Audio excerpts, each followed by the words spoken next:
नमस्कार, मैं हूं मनोज वर्मा और आज आप नागरिक शास्त्र कक्षा 12 की क्लास में समकालीन दक्षिण एशिया के तहत आज पढ़ने जा रहे हैं। शांति और सहयोग के अंतर्गत आज हम पढ़ेंगे दक्षेस यानी सार्क संगठन।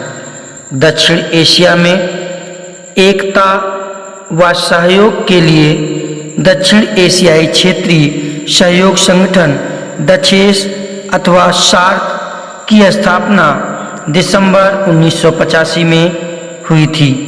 बांग्लादेश की राजधानी ढाका में 7 दक्षिण एशियाई देशों भारत, बांग्लादेश, भूटान, मालदीव, नेपाल, श्रीलंका और पाकिस्तान के राष्ट्राध्यक्षों ने 7 दिसंबर 1985 को इसकी औपचारिक रूप से घोषणा की थी। सार्क के दूसरे सम्मेलन बंगलौर, जो कि भारत में तय किया गया था। सार्क का मुख्यालय काठमांडू, नेपाल में होगा। ये संगठन परस्पर आर्थिक, सांस्कृतिक एवं वैज्ञानिक संपर्कों को बढ़ावा देने के उद्देश्य के कार्य को कर रहा है। वर्तमान में सार्क देशों की संख्या 8 है। अफगानिस्तान बाद में इस संगठन का सदस्य बना। दक्षेस यानी सार्क संगठन किस सिद्धांत को लेकर के चलता है, यानी किन सिद्धांतों पर आश्रित है, वो सिद्धांत के बारे में जानना आवश्यक हो जाता है। तो सार्क संगठन के चार्टर के अनुच्छेद 2 में दक्षेस के मुख्य सिद्धांत बताए गए हैं, जो इस प्रकार हैं। पहला सिद्धांत है, सभी सदस्य राष्ट्र परस्पर शांति मामलों में यानी आंतरिक मामलों में हस्तक्षेप नहीं करेंगे। दूसरा सिद्धांत है, सभी सदस्य राष्ट्रों के हितों का आदर करेंगे। तीसरा सिद्धांत, संगठन के ढांचे के अंतर्गत संप्रभुता, समानता, क्षेत्रीय अखंडता, राजनीतिक स्वतंत्रता तथा परस्पर लाभ के सिद्धांत का आदर एवं सम्मान करेंगे। इस तरीके से देखा जाए तो अनुच्छेद 2 में इसके प्रमुख सिद्धांत बताए गए हैं। सार्क के उद्देश्य की अगर बात की जाए तो सार्क के संगठन के चार्टर में कुल 10 धाराएं हैं, जिनमें पहली धारा में सार्क के कुछ उद्देश्य बताए गए हैं। वो उद्देश्य निम्न प्रकार हैं। पहले हम उद्देश्य की बात करते हैं तो दक्षिण एशियाई क्षेत्र की जनता के कल्याणकारी कार्य करना एवं उसके जीवन स्तर को ऊंचा उठाने का प्रयास करना है। दूसरा उद्देश्य इसका है कि अंतर्राष्ट्रीय मामलों पर सामान्य हित के प्रश्न पर सहयोग प्रदान करना।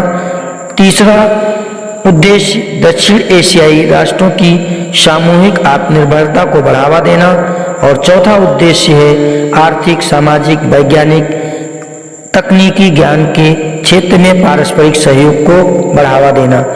इसके साथ साथ पांचवा जो उद्देश्य है वो है संगठन के सदस्य राष्ट्रों में आपसी विश्वास एवं साझेदारी को बढ़ावा देना और एक दूसरे की समस्याओं को अच्छी तरीके से समझना है। छठा उद्देश्य है दक्षिण एशियाई क्षेत्रों में सामाजिक और आर्थिक विकास को गति प्रदान करना व अन्य विकासशील देशों के साथ रचनात्मक सहयोग को बढ़ावा देना है। ज्ञान दीक्षा चैनल को लाइक करें, सब्सक्राइब करें, शेयर करें और कमेंट करना ना भूलें, जिससे और वीडियो बन सके।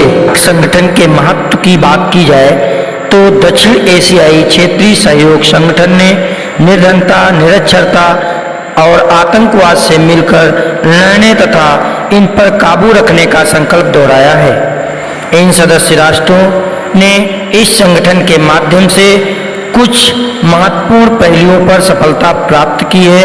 वो इस प्रकार हैं। पहला है, सार्क संगठन के 12वें शिखर सम्मेलन में मुक्त व्यापार की नीति को लागू करके इस क्षेत्र में व्यापारिक विकास के लिए ऐतिहासिक कार्य किया है। साथ ही दूसरा पॉइंट अगर देखा जाए तो श्रीलंका ने भारत में तमिल समस्या को निपटाने में महत्वपूर्ण सहयोग दिया है। साथ ही साथ अगर कहा जाए तो इस संगठन के प्रयास से इस संगठन के सदस्य देशों की कृषि, व्यापार और उद्योग में पर्याप्त प्रगति दिखाई पड़ी है। साथ ही संगठन के छोटे और अल्प विकसित देशों में तकनीकी और आर्थिक विकास की दृष्टि से बड़ा सहयोग रहा है।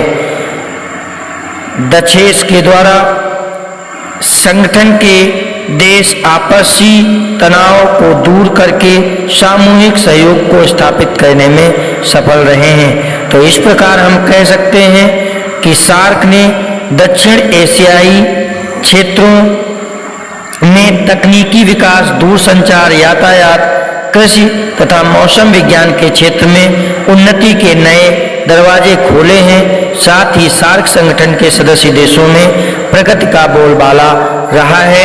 तो इस प्रकार देखा जाए तो सार्क समकालीन दक्षिण एशिया में एक सहयोग की दृष्टिकोण से शांति स्थापित करने और सहयोग को बढ़ावा देने में महत्वपूर्ण योगदान अदा करता है।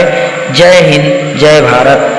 ज्ञान दीक्षा चैनल को लाइक करें, सब्सक्राइब करें, शेयर करें और कमेंट करना ना भूलें, जिससे और वीडियो बन सके।